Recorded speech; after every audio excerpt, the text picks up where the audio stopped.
Welcome to Talk of the Bay. I'm Rachel Ann Goodman, and it's my great pleasure to be here sitting with Frans Lanting, nature photographer, world traveler, and local resident. We're so lucky to have him living in our midst, along with his wife, Chris Ekstrom. And they have a new book and a new project that goes beyond the book that they have created during COVID, which some of us were just sitting around moping, but they weren't. You got busy right away. Hi, Frans. Welcome to K-Squid. It's a pleasure to be here, Rachel. It's great to have you. And in fact, our mascot, a giant squid, is perfect for this conversation because your book celebrates this giant ecosystem that's right at our doorstep, or maybe we're at its doorstep. Tell us about the Bay of Life project a little bit. Well, it's the hottest hotspot of biodiversity in all of North America, according to the Nature Conservancy. And that is just one of the many superlatives that I could share with you. Everyone who lives and works here knows that it's a special place to be. But Chris and I come back from our travels around the world and we say, wow, this is really something else. Because we have our global comparisons and we've long wanted to do a project about Monterey Bay that does justice to its diversity and its uniqueness. And this from a guy who's like stalked wildebeests by lying in the mud for hours, waiting till they jump over his head. So that we rate along with that experience is pretty honorable. Yeah. There's some pretty big creatures here too that we can't always see from above the water. Like giant squid. Like giant squid, which we actually haven't seen much. They're very elusive, I understand. Well, indeed. But actually, a couple of years ago, one washed up and I did take some pictures of it. It was dead, but it was still pretty formidable. Indeed, there are so many wonders under the water of the bay, but there are also other wonders, onshore. And what we're doing with the Bay of Life project is connect land and sea and people with nature, because we have many marine specialists who are looking at the whales, the seals, and everything else, on the water and underwater. And then we have all these people who are exploring how unique things are on land. And we thought that it would be interesting to bring these two halves together and add the human dimension as well, because that's equally interesting. This is not a pristine ecosystem like others that we've covered in the Congo or the heart of Amazonia. People have been here for thousands of years, and they're part of the story. That's often overlooked when some nature conservation groups sort of imagine a world without people, but people have shaped it like they burned the forest a long time ago in the meadows to open it up for game. So this is a look at both what's in the water and what's on the land and their interface. What were some unexpected things you saw through your lens? Because you look at things a little differently than the rest of us. You are a visual person and a storyteller with images. So tell me about a particularly interesting moment when you captured an image that you had been trying to get and then finally did. Chris and I started looking for these symbols that would visualize how land and sea are connected here. And there's this little seabird. It can fit into the palm of your hand. It is really rare in Monterey Bay. In fact, it's at the southern end of its range. It's a little seabird known as the marble murrelet. And it does something that no other seabird does. Most seabirds nest on islands, they nest on rocky sea cliffs. This one nests in the top of old redwood trees and Douglas firs. Scientists know about that, but most people do not. And we really wanted to see if we could get an image or a video clip that brings this to life. So we were tipped off after the CZU fire that a nest had been discovered. And we went there with representatives of state parks because it had been found in Big Basin. In fact, these little birds were nesting in a tree that had been scorched by the fire. And yet there they were, almost 200 feet off the ground, raising a little chick. And every night these birds would fly in from the bay and feed that little chick yet another fish and another fish, until it was ready to go. And that is the amazing moment when this little seabird that has never flown before has to make a flying leap out of the nest, and instinctively it has to know how to reach the open ocean, flying through the forest. Imagine that. It is hard to imagine. And how did you capture that image of this happening? Well, we were swapping the mosquitoes because it was really bad. It was a warm night, and we had our camera set up, aimed at the nest. Yeah, we were at a respectful distance, so the bird was just a little speck really in the lens, and the light was going down. We knew that typically these young birds do not fledge until darkness, because that is when their enemies can't see them. And then when the light was almost gone and we really didn't think it was going to happen, it took off. It leapt out of the nest and it sailed down and it was gone. Oh my gosh. I bet not too many people have actually seen that moment In, happen. Indeed, it's really rare. It was only the second or third time that it had been witnessed here in Monterey Bay, and we just burst out in tears afterwards. Wow. But a little mighty mite getting all the way to the ocean, because that's not a very short distance from Big Basin all the way to the sea. It's quite a many, many miles. I don't know what it is, 15, 20 or something like that for a little chick who just hatched and fledged. So exactly, it was an awesome moment. It showed us the resilience of nature, that these birds could still do what they need to do even after the CCU fire scorched the entire Big Basin. But it was also really sobering because a lot of the old trees have been burned. These Douglas firs that they're dependent on, many thousands of them were burned beyond salvation. Douglas firs don't bounce back as easily as redwood trees do. So the future doesn't look so great for marble murrelets. And that is just one of the many stories that we learned about in the course of exploring Monterey Bay. And it's the Bay of Life. It's still full of life. I heard a statistic and it went by so quickly, I almost thought I misheard it, that a recent study said that since the 70s, we've lost 69% of vertebrates. Can that actually be true? You're saying we've lost almost 70% of all our bird life? I believe that might have been a national or an international study. I think it was vertebrates in general. Yeah. So, but that's still a huge number. Yes, and I believe you across the board, indeed, the trends are not good. Populations and species diversity is going down everywhere. And that is why Bay of Life is so special, because here in the Monterey Bay region, we've seen a similar collapse in the 19th century when, after the gold rush, there was this need for construction materials. That is when all our redwoods disappeared. And the whalers had come into the bay and basically got all the whales that were there to be found in a matter of 2 generations. The same thing happened with the sea otters and the elephant seals, and then the fish stocks disappeared. So it was industrial exploitation. And after 50 to 75 years, there was not much left. And Monterey Bay looked like a disaster zone.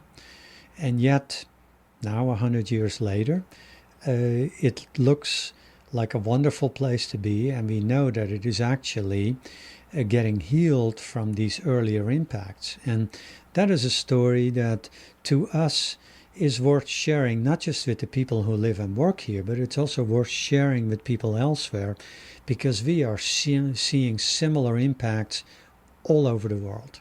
Yeah. And this particular bay we're sitting here at the anniversary of the National Marine Sanctuary being created. And that's one of many reasons it bounced back as well, I imagine.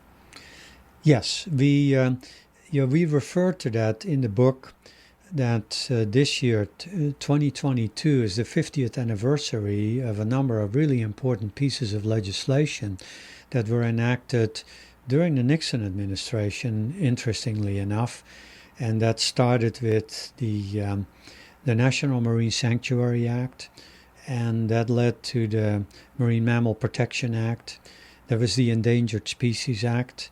There was the National Clean Air Act, the Clean Water Act.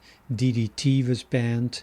So that was an enormous list of achievements that became the bedrock for environmental protection that all our environmental organizations and all our activists and all our politicians have been tapping into ever since. Amazing legacy, one that needs to be protected and expanded as new threats arise. Here, here. If you just joined me, I'm speaking with Frans Lanting, who's got a new book, Bay of Life, and it's beyond a book. He's a locally based photographer, but his legacy goes well beyond that. I believe you're knighted in the Netherlands, and that must have been an interesting moment for you when that was bestowed upon you. Did they like touch your shoulder with a sword or something? Indeed.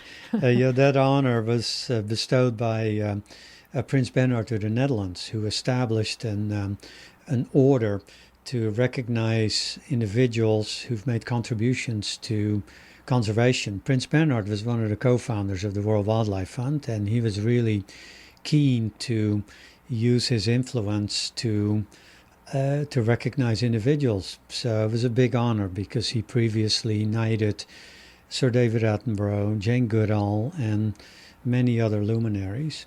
So we should be calling you Sir Frans Lanting. Please do not. And your wife is such a big part of this too. Chris Ekstrom couldn't be here, but I want to give her hats off because she does a lot of your videography, I understand, and the moving pictures part. Yes. Chris and I have been partners in life and work for more than 3 decades. She was a staff writer at National Geographic when I met her there, and I lured her away from Washington, D.C. to join me here in Santa Cruz, and we've been together ever since. I doubt she regrets much of that. She would indeed say that. Yeah. So she started her career as a writer, and I learned much about the fine craft of writing, telling stories. And of course, my background is in photography, but as we joined forces, we've started wearing many other hats. And we produce projects now that involve much more than just words and pictures. It involves videography. It involves events. We created a multimedia symphony a number of years ago with Philip Glass. And with Bay of Life, we have all kinds of aspirations to make this more than a book and an exhibition too. Tell me about the educational aspect that you have in mind for the materials you collected during the making of this book, Bay of Life. We want to make a difference with this project. A Bay of Life is our tribute to the region, but it's also our tribute to the people who've lived and worked here for so many years, who've helped heal the bay, and who are now working hard to make it even better for everybody here.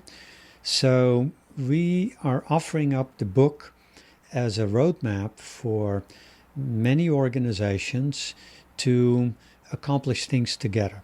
And we are really excited to convene and work with a number of local partners, with the Land Trust of Santa Cruz County, with the Seymour Center, which is an extension of UC Santa Cruz, with NOAA's National Marine Sanctuary Center, with Watsonville Wetland Watch, and with the Community Foundation of Santa Cruz, and with the Santa Cruz Office of Education, to start a collaborative effort to use the stories and the images from Bay of Life and take this a step further. With the Santa Cruz Office of Education, which I know is just across the street from you, we are working to create a new program that'll get picked up by schools in the county of Santa Cruz to help educate our kids about how special Monterey Bay is. And we're very excited about it because it starts at the grassroots, right? And we know that our kids don't have enough opportunities to learn about what is right around them. And they don't have enough opportunities for field trips either. So with our partners, and I forgot to mention the Santa Cruz Museum of Natural History, we have a really strong coalition because some of them, know everything about where to take kids into the field. The land trust has the properties. So we think this is a really interesting opportunity to make each of these organizations band together. And I also forgot the Museum of Art and History in the mix to see if we can accomplish more together than each of us is able to do on our own. Well, if there's any way we can help putting kids' nature stories on the radio, perhaps, or letting them interview scientists, we would love to participate. Might be a win for everyone too, to get us involved as a media sponsor. So Well, there you go. I like that I idea. always think big, Yeah. and I always remember as a kid growing up in the redwood forest of East Bay in a little community called Canyon. We studied all the forest and went out into the grove of redwoods, and just our classroom was right there. So if we could only get kids more involved in what's right here, as you say, I think there'll be a lot more learning and interest than reading it out of a textbook. It's just more fun too. Exactly. Yeah. So what's a creature in addition to the marbled murrelet that you discovered in your photography that was particularly photogenic or hard to photograph? You mentioned the difficult one at the top of the redwood, but did you go under the water? Are you a diver at all, or do you stay on the top? You know, I'm from the Netherlands. I was born 6 feet below sea level, and I'm trying really hard to stay above water. Okay. We invited underwater photographers to join us, and in fact, the book has got some amazing underwater photographs by underwater photographers who are really specialized in doing that. And we also invited MBARI, the Monterey Bay Research Institute, to contribute images from their amazing deep sea explorations for which they use remote submersibles.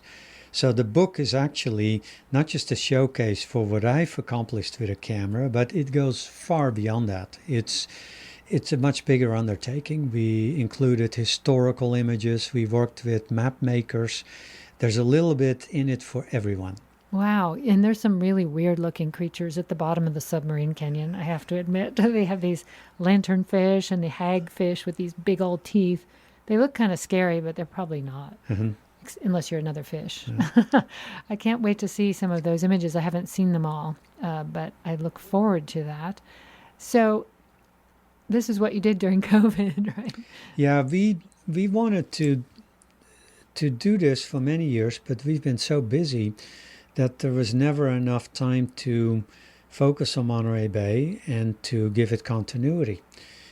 But even before the pandemic began, we had already cleared our calendar quite coincidentally.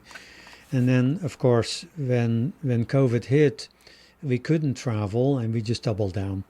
And it was really interesting to go around Monterey Bay. I remember these weird early months when we were all at home, and we would poke around in places. You know, we were all outside, and we could still do that kind of travel. So we would go out on day trips. We would leave well before dawn so that we could reach the farthest edges of Monterey Bay as we define it, which is all of Santa Cruz, all of Monterey, and all of San Benito County. And then we would have these amazing experiences and go back home and sleep in our own bed and then strike out again. A lot more comfortable than sleeping in a blind somewhere with mosquitoes and wildebeests and things. Yeah. Well, we've done that as well. For some of the more extreme undertakings, I'll tell you another story. We were tipped off that a dead humpback whale had washed up on the beach in Big Sur.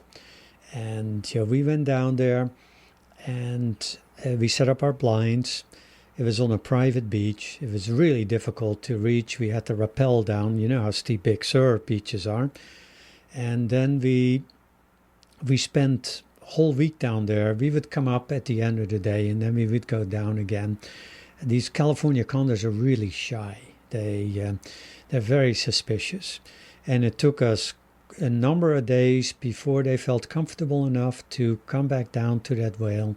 And then we witnessed something that had been written up in journals of early Spanish explorers who would see the exact same scene: California condors foraging on dead whales and other marine mammals. And we were able to document it, and that was fabulous because it was another one of these land-sea connections. And the bird that would come back time and again to that dead whale was Condor 19. Condor 19 had a nest 40 miles inland. That's quite a commute. That was quite a commute. And Yeah. we just kept thinking about this plump little condor chick that was sitting there sweltering in the heat and was just getting fed whale meat and whale fat day after day. And we were just joking with each other. Say, oh no, not whale again. Not rotten whale blubber, please. But it's a delicacy. But And you think they were going to the pinnacles, maybe, or somewhere there, they were farther inland. into the wilderness? Yeah, and it was another one of these vignettes that show that these connections actually exist. It isn't something that we made up. But overall, I'll tell you, one of the biggest, most powerful connections between land and sea is something that we experience almost every day when we live here. Do you want to guess at it? Fog? Exactly. Ah, I got it. Yay, ding, I ding, won. ding. Yeah. Yeah, that's really one of the magic ingredients that makes life on shore so pleasant for us. Because without fog, it would be like Southern California here. But with fog, we have this moisture that is brought from the ocean and then distributed, in our forests, spread out in our gardens. It moisturizes everything, and it benefits agriculture too. Without fog, we would be really, really far worse off. It's a natural air conditioner. And I noticed that after a foggy night or morning that the redwood trees have a puddle at their base, but nothing else does. It's very interesting. They must be fog catchers. Indeed they are. They comb the fog. It's their foliage. Everything about our coastal redwoods has evolved to take advantage of fog. So, and you know that redwoods are never alone, right? They like to grow up together. And especially around these old stumps, you get these circles of young redwoods. And together, they catch the fog and it drips down to their base and then it percolates into their root system. They have very shallow roots. So it's quite amazing. And according to some studies, up to 40% of the water needs of redwood trees come from coastal fog. That's a lot. They really need it. You said earlier that you went to Big Basin recently to photograph the marble murrelet. I've noticed the redwood trees in the burn zone just doing this amazing thing, which is turning fuzzy with green growth and sending out new shoots. Do you think they're hedging their bets? About, well, the big trunk's going to fall, so we're still here. But then the big trunk has tons of little teeny sprouts. It's, that's a really interesting phenomenon, isn't it? I remember when we first went into Big Basin, we got permission from the director of California State Parks, for which we're very grateful, to go back into Big Basin right after the fire. We offered to document what we saw and to share the results with local state parks, because it was a once-in-a-lifetime event, we hope, and it needed to be documented, and the smoke was still there, there was still fire, and we had been there before the fire. In fact, we may have been the last people to professionally document the big redwoods in the heart of Big Basin. And, that was also during COVID. And when we went back to that same spot, our hearts really sank. That was just, all the infrastructure was gone, the trees were smoldering, and it was just such an overwhelming sense of loss. And then, within months, the trees started showing us that there's this amazing resilience to nature, especially in these redwood trees. Not in the Douglas firs. They had to get cut down by the thousands because they don't regenerate themselves. But redwoods have this amazing ability to resprout from their base and from their crown and even from their trunks. It's a natural ability. There is stored energy, and all the genetic instructions are there within the tree to say, hey, this is a crisis, but we know what to do. Maybe we could learn something from Yeah. the redwood trees, that we have to be patient Yeah. in order for things to come back at their speed. Yeah, and yet it is worth recognizing the loss that so many families suffered here during CZU. And whether we can draw strength and courage from redwood trees is something that really is a question, because we know that only a small minority of all the families who lost their homes are actually rebuilding now. There are many lessons to be drawn from that fire.